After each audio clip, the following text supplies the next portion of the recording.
Ein bisschen aus wie Mihai anders. Ja, stimmt.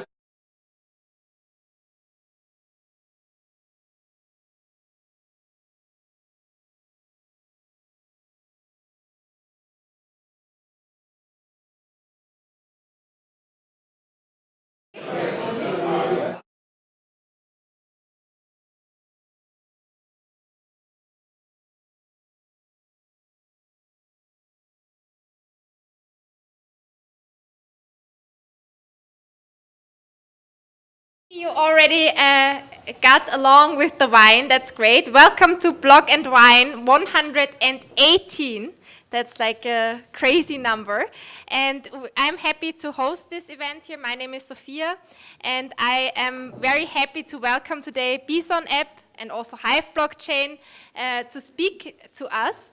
But before that, I want to draw your attention to something very special that we've launched only last week. Can you switch? And that's Block and Start. Block and Start is a new startup competition for startups that are in the early stage that have an idea in the Web3 space. Web3 we see as a very broad space, and it's really for startups that are teams that have an idea, individuals that are looking for a team that already have an idea, whether or not you founded already your organization. If it's younger than 1 year, you can apply, and it's very easy. You will have the chance to get up to 25K investment, first money in, where you can kickstart your business, and also access to network and experts and other benefits. For the first competition, you can apply until the 4th of December. So if you're thinking of applying, please go to blockandstart.com. There you'll find everything, the criteria, what you have to hand in, and we try to make it very easy. All you have to do is send us basically your pitch deck, your idea via email, the CVs, and you are already trying to get into our first competition. So sign up, and if you're interested or if you're too early stage and just thinking about it, make sure to at least sign up for our newsletter. Thank you. So with further ado, I know that we're in this space together and it gets a bit crowded, so I would ask you in the back to, while our speakers are speaking here, to not make too much noise. You can grab a glass of wine, feel free to grab a glass of wine, drink, and in the end we'll have enough time, more than enough time to socialize and drink some more wine, be loud. But for now, we really want to hear our speakers, and that's why I can already welcome our first speaker on stage, Dr. Ulli Spankowski. He's the founder of Bison app and the CDO of Börse Stuttgart Group, and he will talk to us today on a very current topic on why a little regulation never killed nobody. Cool. Thanks. Sophia. Yeah, thanks everybody, and great to be here. We have some slides. First of all, great event that you actually have alcohol before the actual event happens. Love that. I'm not used to that, so whenever you guys make some noise in the background, get wine, make sure bring me one.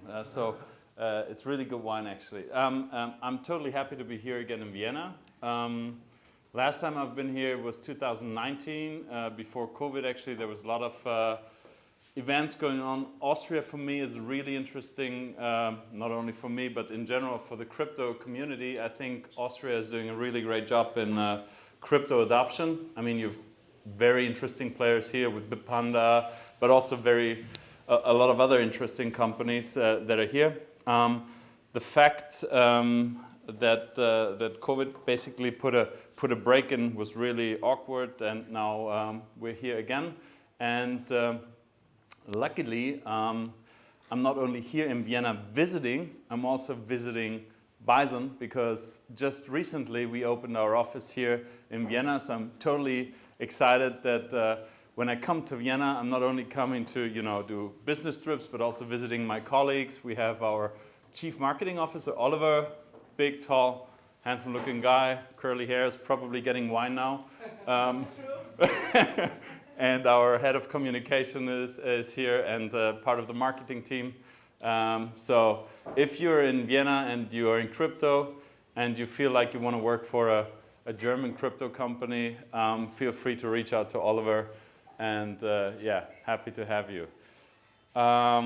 So another disclaimer, when we did this title, the unfortunate events of the last few days didn't happen yet, so actually the topic is more actual than ever thought before. To be fair and honest, I didn't really expect that a thing like that at one of the largest crypto exchanges in the world would, you know, just be extinguished within a week. Very sad moment actually for our industry and for the community, because just that a market player fails doesn't mean crypto and Bitcoin and other cryptocurrencies fail, right? Blockchain is something to stay. And I'm 100% sure that we will be having crypto, blockchain, and distributed ledger applications even in the future. And I think that one of the key elements of success of the industry is actually regulation. So I can now say, well, or you can say, well, interesting now, FTX happened, blah, blah, blah. If you look at interviews that I did in the past, or if you've seen me before, I'm telling the same story for about the last 5 years. Yeah? It's about trust, it's about regulation, and it's about mass adoption and how to get there. And for mass adoption, there's really, it's not about technical innovation. Obviously, yeah, there is technical innovation that's really necessary to move forward. But in general, crypto is really, I think, a complicated thing. And people who want to engage into crypto, not all of the people are so technically aware of how things are moving. They just want to have an application. I don't know how my iPhone works. I just use the apps, right? I don't know all the nitty-gritty details of how the apps are programmed. I just want to be sure that when I use it, I'm okay. And that's the same in the crypto space, right? You just want to be sure that it's okay. And this is why regulation is really a necessary and an elementary thing that is important. So, well, that's the title, and this is what we are going to talk about. So I already probably used 5 minutes, so I have about 15 left, right? Try to stick to the timetable. And another point that was also, well, interesting and is still interesting is how we will be moving out of the crypto winter that might now be even longer than expected due to the recent events. So, but before we enter that, let me just a tiny little few minutes give you a little bit of intro about Bison. If you don't know Bison, you just know the other animal here. Since you're in Vienna, obviously I introduce you to another animal, and it's called Bison. So we're Bison, and we actually have one important mission. Simple, reliable, smart access to crypto trading, yeah? And enabling users to really focus on the most essential thing, access to crypto without really worrying, by a trusted partner, Bison, which is powered by Börse Stuttgart. We're part of Börse Stuttgart Group, 160-year-old company. It's not 16 days, not 160 days, not 160 months, it's 160 years, yeah? So there's a lot of,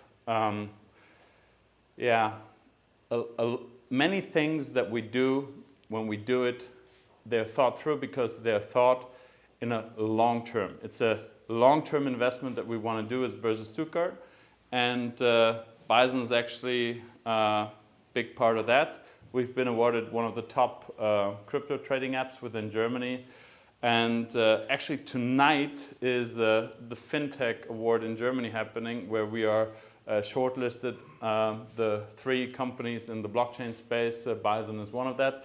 I don't really know whether we will be awarded or not. Other colleagues are actually on stage, so I don't know whether we've been awarded, but being under the top 3 in Germany really is enough for me to have a glass of wine, so all good. Just a few numbers. So we're about 130 employees at Bison, and we have more than 700,000 active users across Europe, mainly Germany, but we are active here in Austria. Also in other countries within Europe, we will be moving ahead, and the next country that we will be entering is Italy, which probably is going to launch in spring next year. Yeah, we do have a coin universe that might not be as extensive as other platforms. Nevertheless, the coins that you can trade with us are probably the most well, essential ones when it comes to market capitalization. And we will be increasing our coin universe continuously. So soonish there will be more coins that will be added, and so on and so forth. Yeah, I think what really makes a difference here, and due to the recent happenings in the industry, I think it's quite important. We are a trusted entity that is dedicated for the user, that is really dedicated for keeping your crypto, keeping your money where it needs to be, which could be either yourself or us in an escrow custody service. So once you trade with us, you can always take your coins to your own wallet, no problem with that. We don't even charge you for taking out your coins. So there's no gas fees, there is no fees in general for trading. We only take a certain percentage, which is 75 base points as a spread. This is how we earn money. And I think the key element really here is that we're in the long-term game, and we want to be there even in 10 more years, or 100 more years, or 160 more years, as we've been before. So now, talking about regulation. When I look at the financial industry and when I look at the crypto industry, where does innovation happen? At the large corporations? I haven't seen that. Innovation happens in core at innovative startups. Companies that really want to make a difference in delivering new awesome products. And the thing really is, in these companies, and we've been one of them back then, a couple of years, we ourselves started the company, built up the company, and the first thing you think, I'm smarter than the rest. Why are they not doing this? Why are they not doing that? Some of these ideas are really, really good and crucial, but if you really dig into it, you come to the point that having great ideas, it's not about having great ideas. To be fair and honest, the financial industry, the traditional financial industry, it's not more stupid than startups and fintech startups or crypto startups. They have just experienced that there's rules and regulation that you need to build your products within. As a startup founder in the fintech or crypto space, you're always like, I'm going to change the world, and nothing really matters. So if you see regulation, a lot of fintechs, a lot of startups, also crypto companies, they see regulation as something that is in your way. You need to get it out of your way. This is not good for you. To be fair and honest, I personally think that's a really wrong thinking. This is not something that you can deliver products to your customers in the long term. And once you start doing your products, and when you start increasing your products and, let's say, gaining more customers, you realize sooner or later you need processes, you need obviously capital to gain more customers, but you certainly need to follow rules and regulations, and not because you have to, but because it's actually good for your customers. It's really helping you and your customers because it creates one really important thing, and that's its trust. Yeah. Now, looking at recent events, we've seen, I wouldn't say unfair, but a movement that really puts innovation and technological progress ahead of security, ahead of risk management, ahead of a lot of things that really matter. Probably a lot of you people have a car, right? And your cars usually go faster than 50 kilometers an hour. So literally, all of you could go 200 through this beautiful city every day. Why are we not doing that? Because it's dangerous. It might actually hurt other people. And this is why there's rules that somebody put up there that decided 50 seems to be a fair speed limit, where everyone can engage within traffic by not killing anybody else, at least most of the time, and really deliver people from A to B, and so on and so forth. So regulation can be a blocker, certainly. What it does, it makes you slower, just like the speed limit. It slows you down. But it also does a focus on what's really important.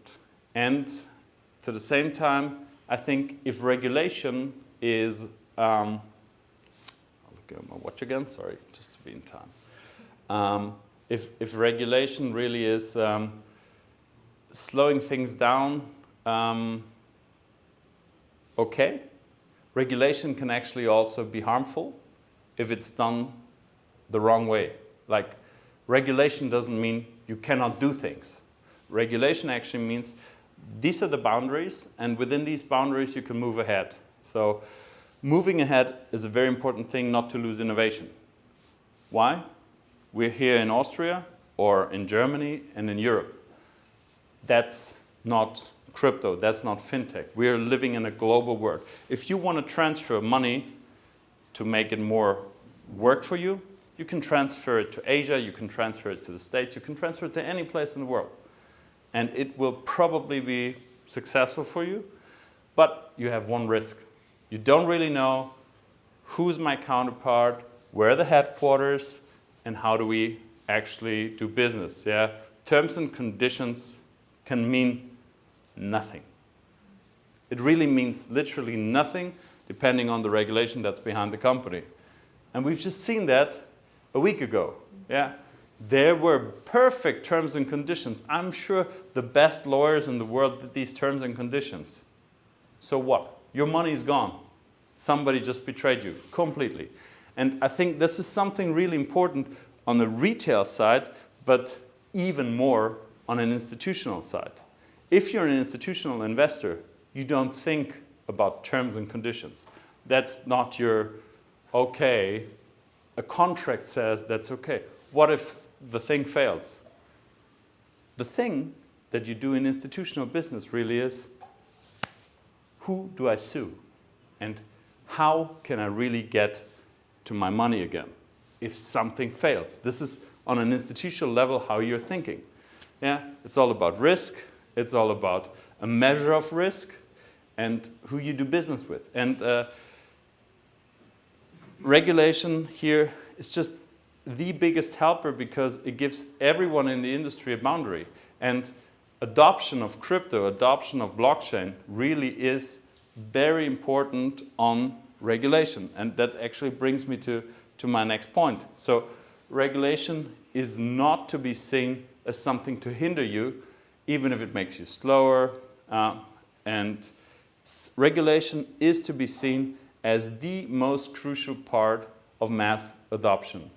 So how does mass adoption usually work? If you look at crypto and the financial industry, usually demand starts on the retail side.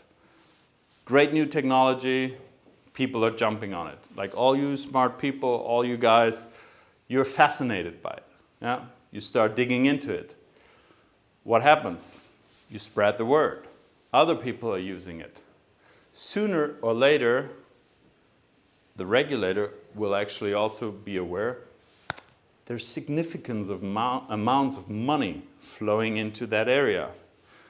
I can tell you, in the financial institutional world, there is billions and billions of money going from the traditional banking sector into crypto. Why? Because you guys, and a lot of us, are interested in owning crypto because we see a sense in it. So, seeing all that, money going that direction, obviously a regulator thinks about customer protection. What happens if something's wrong? So they dig into it. Once they dig into it, they declare rules. We've seen that here in Europe. 2020, European Directive, AML5. How do you do anti-money laundering measures across Europe? Each state had to do their own thing. In Germany, we introduced the crypto custody license. Yeah? And this actually gives institutions a really, really good movement. We have a safe way. We have maneuvering power. We know speed limit is now 50, 80, 120, depending on where we are. So this is something actually good. And then institutional adoption happens, and they go into the industry, and it actually brings forward the whole industry in general. So if you look at regulation, I'd say in general, it's nothing that really is a problem. And this is how we dealt with it at Bison. This is how we dealt with it at Börse Stuttgart, because we have been dealing with it for a long, long time. Yeah? We know how to deal with regulation, and we always embrace regulation because it's something that makes a difference for us. It's the difference that the money of the customer is still there, and this is key for everybody out there, that tomorrow, it doesn't matter if crypto is up or down, but essentially your coins are there, your money is there, and you can rely that the company that is your partner is not doing anything illegal with it. And that's really the key of regulation. So, looking at that slide here is what's happening at the moment. I think I don't have to explain in this round what's going on. I'm just now really worried about the, let's say, next steps of the contagion effects that will happening. So now we have the big bust. We have the unfortunate event of the insolvency of FTX. Who has been involved? Yeah. What will we see? Who had exposure in what amount of area? FTX was not a retail platform. It was mainly an institutional platform. And every week we see more and more and more of the contagion going on. One of the biggest funds in the industry had most of their money there. So how does this affect the industry? And this is really what worries me. And I'm really totally upset about this, because crypto and blockchain is really something that needs to move forward, because it's really good for us, for people, and for the financial industry in general to make it more effective. Now, you have a lot of VC money burned in that case, and you have a lot of contagion that happened here. So if that is now falling back, how does this throw back crypto? To be fair and honest, I was really happy seeing the last few weeks that crypto was slightly moving up again out of Cryptowinter, yeah, step by step by step. And now, yeah, we have this pushback, and the question really is for me, how long will the pushback actually prevail? Intrinsically, I think really that it will probably delay it a few more months, but in general, just because one company fails, the blockchain, the idea behind crypto, that didn't fail. What failed is a missing part of regulation. And yeah, the trust is completely gone. And I can just encourage that if you're in the space and tell people what can we do, I think it's really important that you tell the people, look, if you want to go into crypto, go select a partner that you trust, ideally a partner in your country that's regulated in your country, and that has some kind of history that you know. History can also be shorter, longer. In our case, it's 160 years, so it's quite substantial. Nevertheless, I think it's always about who do I trust and who do I want to work with. And having said that, yeah, I mean, that's one of the most important things. For me, regulation always been the game changer in the industry. And the recent events just showed me that I wasn't wrong in the past. So thanks a lot for your time, guys, and hope you have a good discussion here.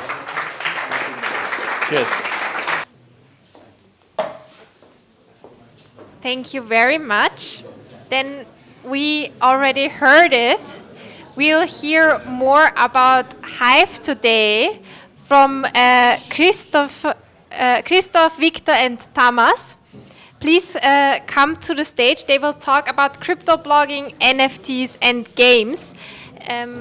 Here are the mics. Are you going to roll? Yeah. Yeah, okay, dann gibt's einen.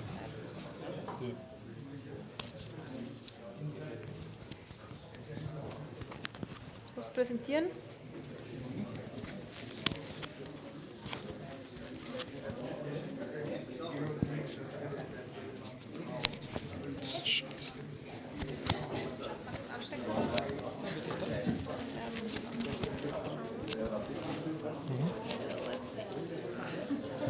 Du übernimmst es dann. Okay, vielleicht. Jetzt mache ich was kaputt. Super. Genau. After this, we're getting wine. So, okay, for a little more.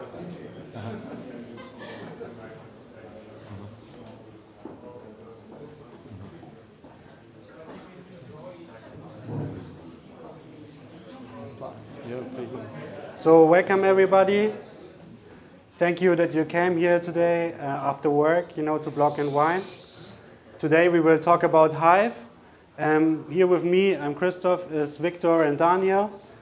And we are all free on Hive. We have our blog on Hive, we have a wallet on Hive. And there's also like 5 or 6 Hivians in the audience. So maybe you find them later via networking. And we will introduce you to the platform and Viktor starts. So. Okay, what is Hive? Hive is a blockchain-based social media app and a D-app platform for many social apps, D-apps, NFTs, gaming. So what does it mean, social media on a blockchain? So you write articles, you write comments, you upvote, you downvote, you have a followership. And all that is stored actually on a blockchain, except photos and videos, of course, because a blockchain would hardly handle that. But the text content is really stored on a blockchain. What does this mean? You get a very nice property, censorship resistance. So the text is on the blockchain, you can get the edit history, nobody can delete that, and you can undisputedly check the history, what everybody has posted or not, with the time and content and people. How does it technically work? So the history is a bit complicated, but very exciting if you study it. It all began with Steam. The architect is Dan Lanimer, who later founded the EOS blockchain, and Hive basically works similar like that. There are 20+1 top block producers. It's a proof of stake blockchain. What does delegated mean? It's like a voting system, like an election. So everybody with stake votes for somebody. So I have a stake, I can vote for Daniel, for example, and then he becomes a miner, a block producer, a witness. He produces blocks. So it's an election-based system. So this is important to know, a very interesting concept. What happened 2020? There was a hostile takeover. It reminds me a bit of the Twitter takeover that we are witnessing right now. So somebody bought the stake of the Steam blockchain and then colluded with 3 exchanges that were not regulated And these three exchanges took the assets of the users and voted out our block producers. So it was really a big, dirty attack on our blockchain. And what happened other than with Twitter, we can just hard fork it because everything is open source. You cannot buy a community. We just hard forked. Now we have Hive, and I think Hive is now much better, in a much better position than it ever was. What is a cool feature on Hive? You earn crypto by using this platform. So whenever you write an article, so the system is similar like a Reddit or a Medium. But if somebody upvotes, likes your article, you get a crypto reward. So this is very special. There are many ways how you can earn crypto on Hive. Other possibilities are using games, NFTs that are there. You can become a block producer. So you have plenty of options. But the most important innovation was putting an incentive to social media, to blogging, so to reward good content. Okay. So there's also another possibility to earn Hive or Hive dollar. You can come to the meetup. You know, I'm organizing every month the Hive meetup in Vienna. It's always on the first day in the month. And I'm making the invitation post, and then I just divide the payout for the offer to all the participants. So at the moment, we have 1 or 2 or 3 Hive dollar per participant as a payout. So in the future, if we are all supporting and investing in Hive, we can grow this amount even, and maybe one day we can pay a full menu, you know, with drinks, with your payouts. So I think that's a really cool thing that you can meet and earn, but you also get a badge. So you get a Hive Pass badge on your blog. So when you're a Hive user, you have a blog and a wallet. And then you have also a badge for every meetup you participate, and you get a star for every participation. Also, you're then mentioned in the reports of all the crypto bloggers who are participating to the meetup and write a report. So Werner, for example, here in the audience, he started on Hive like 2 years ago, and I helped him to start on Hive. He was on all the meetups, you know, and now he's an all-star, 5-star meetup participant. And now he is almost the same assets than me because he's blogging more often every day. And when you do that, you can build a revenue and a basic income, you know, for yourself. This was our last meetup. So some of them are in the audience, so maybe you meet them. And if you want to check for more pictures, you can see on social media in Web2 also on this tag, Hive Meetup Vienna, but also on the blockchain. Okay. So the next thing I want to talk about is the Hive Fest. So the Hive Fest is the global meetup of all the Hive community. And before it was Steam Fest, you know, like where all the crypto bloggers met from all around the world. And I was in Steam Fest 3 in Krakow for the first time. And there I met people who are still on Hive now and who run this revolution, what Vicky told you before, the hard fork. It was a big community alliance who got that into play, and on the last Hive Fest we met in person, but during Corona we had even a virtual event where you could create an avatar and you could join a virtual world and join presentations as well. So this was in Amsterdam in September. I was there speaking about our community development in Vienna because the Hive meetup in Vienna is like the only meetup globally which is, since Hive is created, every month. So I was happy that I could present there what we did in Vienna, and there was also a lot of other presentations. So if you're interested in Hive, I think it's really important to check all the presentations from Hive Fest because there all the big projects introduced their platforms, and it's open source, so everyone can build interfaces, everyone can build the apps. Okay, NFTs. Who of you have NFTs? Okay, quite a lot. Cool. By the way, most of my artwork here is artificial intelligence generated. So NFTs, everybody knows, it represents a unique item. For example, a picture, painting, crypto art item, but there are also different NFTs, like gaming items. In-game items are very popular right now. And you can also have NFTs in the metaverse, in Decentraland, crypto voxels. You can buy a property. And maybe in the future, this is my vision, NFTs will also cover real property, and it will become much easier to sell and trade real property. Imagine if you have an NFT, you don't need this whole bureaucracy. It could be much faster and easier and less expensive. So we have on Hive, we have the NFT showroom platform for NFTs. It's quite a new platform. So what is one of the big problems of NFTs on Ethereum? During the hype, you paid insane transaction fees. So imagine you have a painting, you want to sell it for $10, you're a hobbyist, $10 are good for you. You cannot do that on Ethereum. Why? Because transaction fees during the hype, NFTs cost $50, $100 to mint, to transfer. So this is insane. This is not acceptable. This is acceptable if you have a high value NFT, for example, a CryptoPunk that sold for 100 ETH, so some 100,000 euros. So then it's possible. Then you can pay $50 for a transaction fee, but you can't do that with cheaper, affordable NFTs. So here comes NFT Showroom because it's on Hive. We don't have transaction fees on Hive.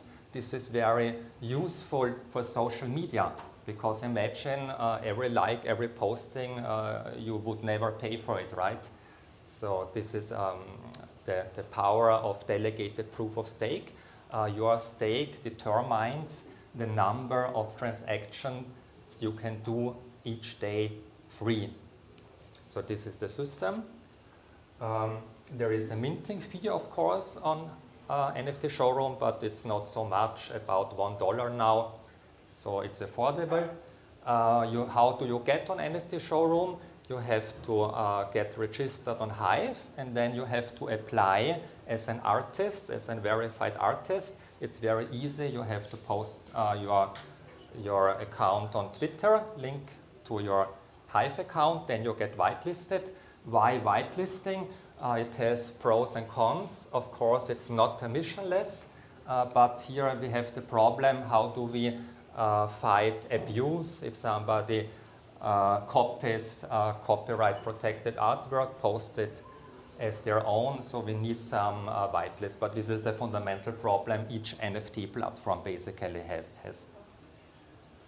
Okay, so the next I want to give you a complete new understanding of art and NFTs. This is very important, 2 minutes just.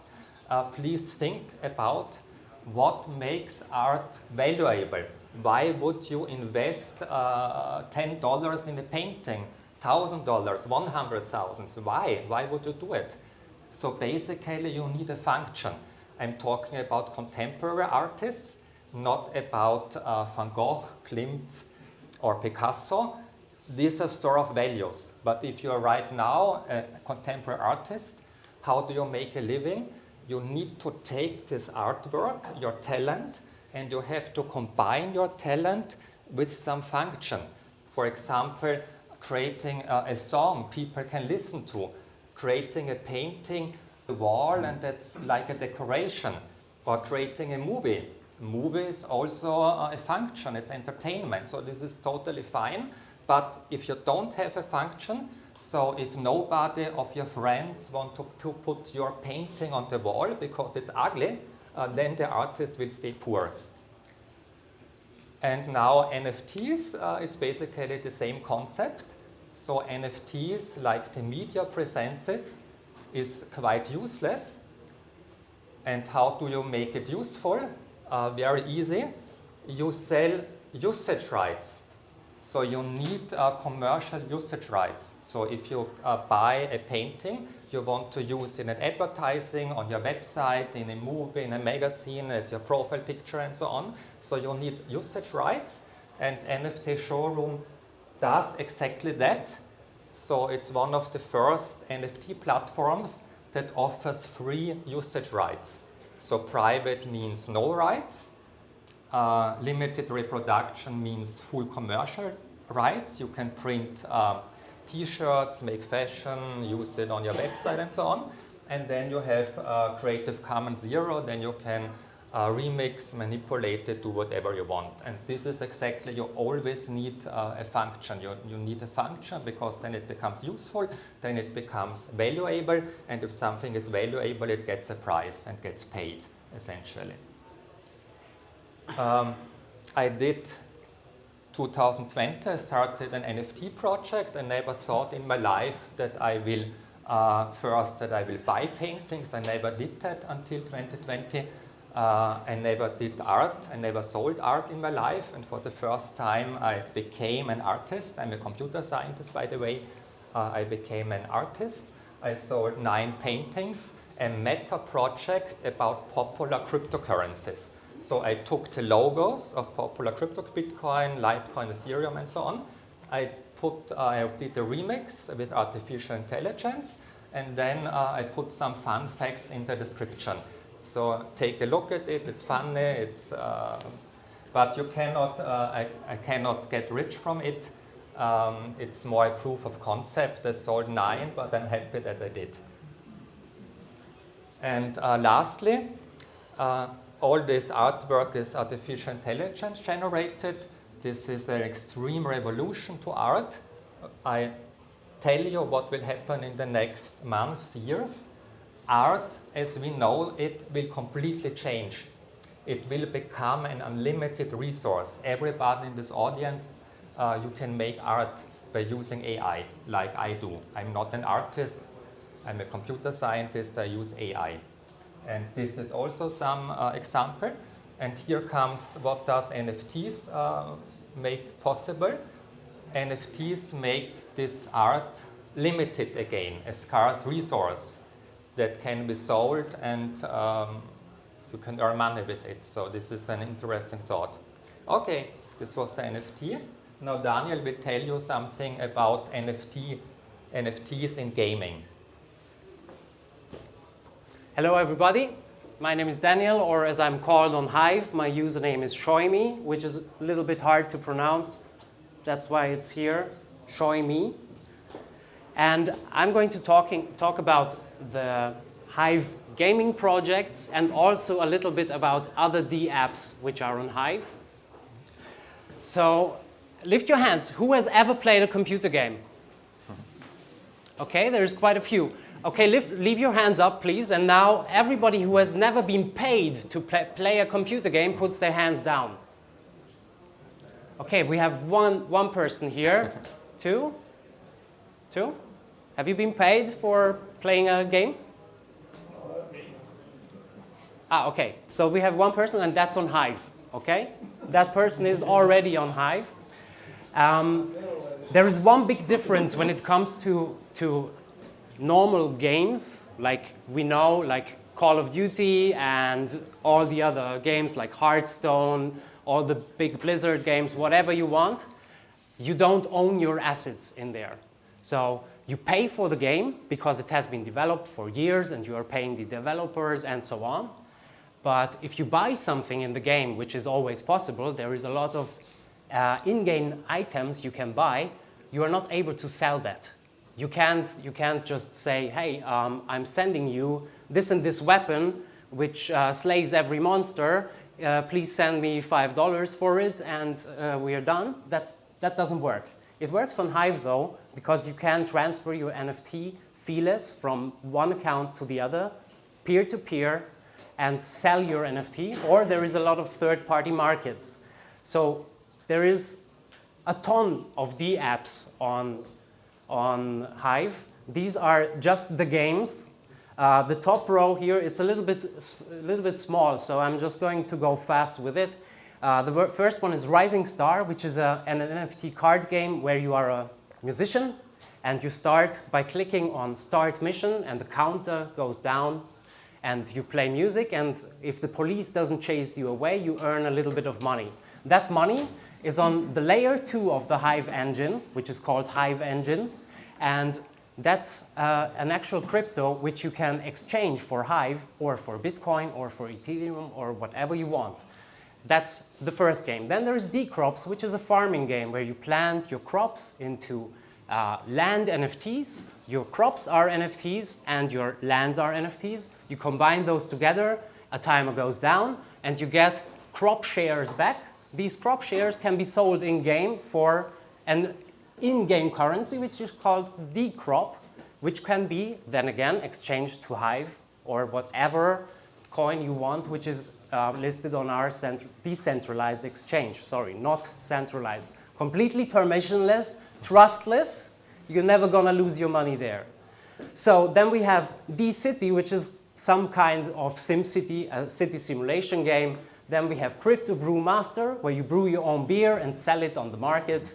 Then we have King of Duels, which is a card game like Hearthstone or Magic the Gathering, or maybe the mechanics are kind of like Yu-Gi-Oh! Then we have Exode, where you have to flee from a space station with your spaceship, find a new planet and save humanity.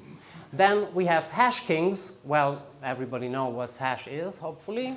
You are not allowed to grow your own hash in Austria, but I can grow my hash virtually. Then there is Rabona, which is a football game where you own a football stadium and you need to buy players. And these players I bought on third-party markets from other players. So you actually can send your player to another player and he will play in his team from that season on. Then we have Crypto Shots, which is quite new, and it is also a little bit unique because it's not only on Hive. It started on the Wax blockchain, and you can log in with your Wax credentials, or you can use your Hive credentials, and there is NFTs on both sides. Then there is the big golden goose, Splinterlands, which I'm going to talk about a little bit more. So Splinterlands is a trading card game where you can collect, trade, battle, buy, sell, and rent your cards. And yeah, these numbers are super small, so I'm going to read them to you. So no other blockchain game has handles this amount of transactions. Only one, sometimes, is Alien Worlds, which is basically a crypto faucet. It's not really a game. You can go there every hour and click and collect a little bit of dust. But this game actually handled from October the 12th to November 11th, where I did this screenshot, 101 million transactions. That, and the daily average of transactions is 3.2 million. No other blockchain game can do that. And that adds up to 109 million battles where people fought against each other. And you can see the number of daily average users is about 180,000. That fluctuates because the game is divided into seasons of two weeks to 16 days. And at the end of the season, we have Dep Radar. I don't know if you know that app.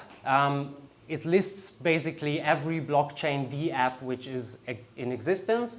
And for the past 1 year, we have the Splinterlands game has been in the top 5 games on Dep Radar since last year about this time.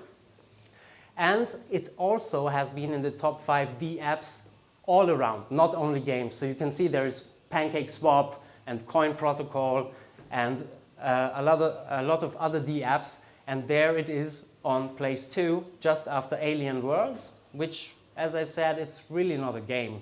It's nice to look at, but you can't really play it. So how does it look? Every battle starts by clicking on Start Battle, and then you can choose your summoner. Your summoners, you can see them here in the corners. These are divided into elements from fire to dragon, and there is also some neutral cards. And they summon fire cards or neutral cards, and these are going to be battling each other. After your battle is done, you get rewards. What do you get? Splinterlands has two in-game currencies. One is the dark energy crystal, which is an algorithmic stablecoin which tries to keep its peg at $1. This did not really work out last year when Axie Infinity suddenly didn't work, and all the players from Axie Infinity were looking, okay, what other blockchain games are there? And we had like 11K new users each day for about 3 months. So it was, and at that point there was also an airdrop for the governance token, which is called Splinter Shards. What does these Splinter Shards do? You can stake them, you get staking rewards for them, and also you can influence how decisions in the game are made. So if there is a proposal by the developers, hey, this card is too strong, how about we change the card that it doesn't have that much attack? You as a stakeholder can vote if you like that decision or not. And if the majority of the community says no, this change will not be implemented in the game. So there is several cards.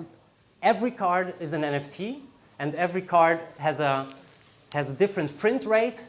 They are coming in different rarities, from common to legendary, and you can buy and sell these on the in-game market, where you can go, you just click on your card, say sell, and you list it for the price you want to have. So yeah, there is this Prince Renin card. This is the Alpha Gold card from the very first edition. There is only 44 in circulation in total. Remember, we have 180K daily active users. So not everyone can have this card. That's why there is only one listed on the market for $1.7 million. I don't know if someone will buy that. I'm not sure. But there is other cards which are a little bit cheaper. So this is my most valuable card. This is from the water element, a frozen soldier. It can reflect magic attacks, and it has a shield which keeps damage away. And this currently is about $6,000. There is not only cards as NFTs, but you have also other assets like totems, land plots, land tracts, and there is other kinds of packs which you can buy. And the cards come out of packs which contain 5 NFTs each, and you can buy them in-game, but you can also list those on the decentralized exchange, which is on the Hive engine. You can just move your assets from the game into the exchange and sell your NFTs there. The packs, only the packs and the land, not the cards themselves. These are handled in the in-game market, but there is also third-party markets. But that's not the only thing you can do. It has really complex tokenomics, and if someone wants to talk about it, we can. But the thing is, you can also rent your cards out to other players. So there is players who can't afford to buy a $50,000 card, but they can afford to pay 10 cents a day for it. So you can list that card on the rental market, and people who want to use that card can rent it from you. And this is handled by smart contracts. It's completely permissionless. The person who rents your card puts their dark energy crystals into an escrow, and you give them the card, you delegate the card to them, and as soon as the rental period is over, the escrow comes to you, you get the payment in dark energy crystals, and the contract, the lease, is over. So there is plenty of different packs, of course, you can buy and sell. And there is also a social side because, of course, Hive was introduced as blockchain social media. So there is, of course, a website called splintertalk.io where people can earn the SPT token, for short for Splinter Talk, which is, again, on the Hive engine exchange, and you can exchange it for Hive. And there is several pools where you can swap your Hive into Bitcoin, Ethereum, and it takes about 30 seconds if you withdraw from that decentralized exchange. Why do I always say centralized? I'm so sorry. Decentralized exchange. And that's not the only thing. We talked a lot about games, but you can do plenty of things on Hive. There is a community for everything. If you love food and make your picture for Instagram and to put it up, hey, I had a sandwich in this and this bar, you can do that on Hive, but on Hive you get paid for it. Because if the community who is interested in food likes your content, they upvote it and you will get some money.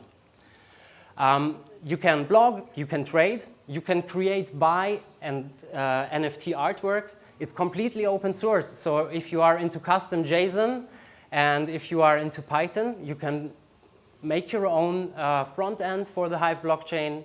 You can implement your dApps. You can build your own game if you want, if you know how to do it. But you also find people on the Hive blockchain who are developers who can help you. There is a huge developer community, and they do a lot of work together. And you can also get real Web3 jobs. I did not get one because I'm not a developer. I'm an end user. I like to switch it on and it works. But there is a lot of people who are actually earning money.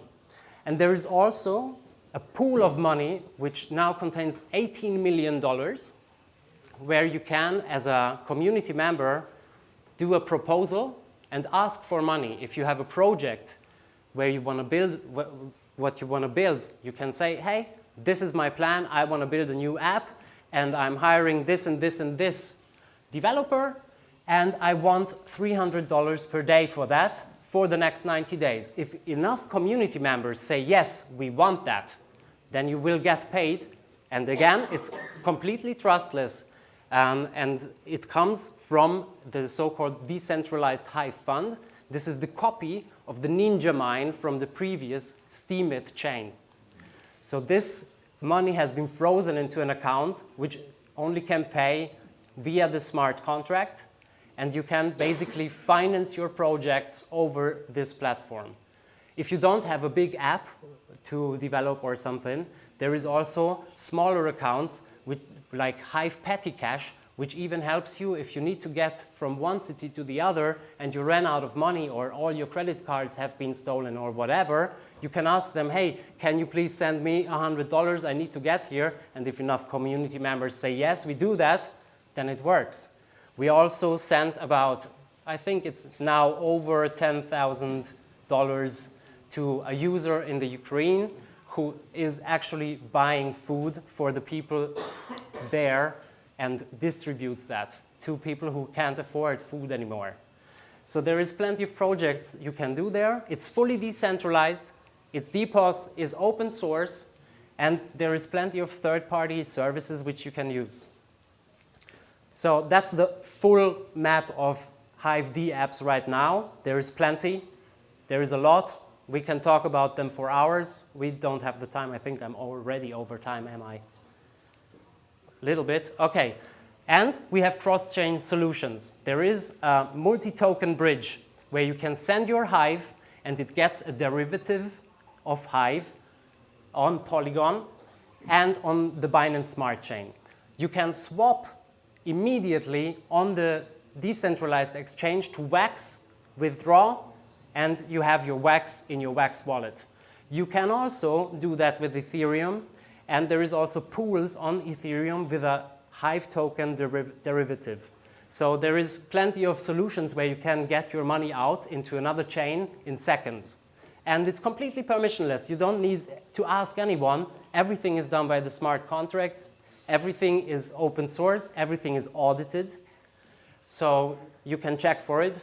And this is the Lightning Network, which is extremely amazing. I have an app here, and I can send my Hive to buy a virtual credit card and then go and pay my beer over there. And that takes about 45 seconds. Yeah, I think we are done. Thank you very much.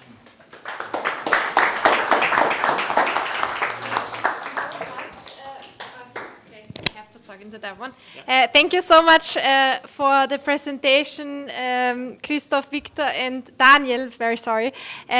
We are already out of time, so I would ask all of you if you mingle together to discuss your question for the Hive blockchain with a glass of wine. Again, Viktor, Christoph, and Daniel will be here to answer your question. And also Werner is already here.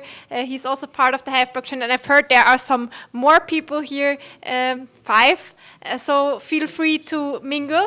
There's only 2 things I want to draw your attention to. Once again, Block and Start, please apply. The 4th December is the first deadline. You can really get up to 25K if you win the competition. That's a really amazing opportunities for young teams and startups. It's really idea stage, so if you have an idea, please apply. And the second thing, it's actually a save the date pre-announcement. On the 21st of December, we'll have a Christmassy get-together here at Block&Wine as well.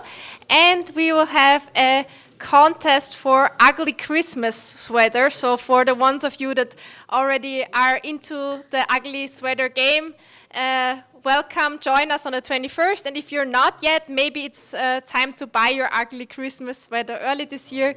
Yes. That's it. Oh yeah, just since it's silent, I have 5 account creation tokens with me. If you don't want to give your email to register on Hive Blockchain or your phone number, then you can do it anonymously. I have 5 account creations with me if you need one. Thank you.